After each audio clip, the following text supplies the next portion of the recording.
Hi Junkies! Last weekend naisipan namin pumunta sa Cielo Alto sa Tanay Rizal. Isa itong cabin hotel na overlooking na may kasamang mga kiddie playgrounds.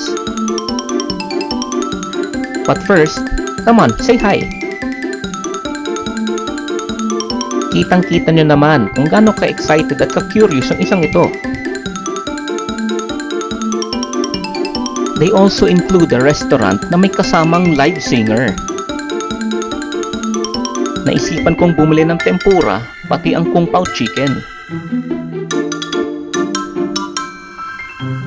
Overall, not bad in terms of space. After that, naisipan mag-swing ng aking bulinggit. And hindi nagtagal, nainggit din ako. Nakiswing na lang din.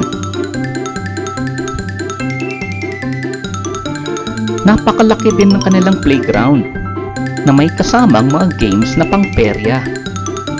At habang nagpapatunaw, naisipan ko rin naman baka pwede din ako sumakay ng bump car, in which I did.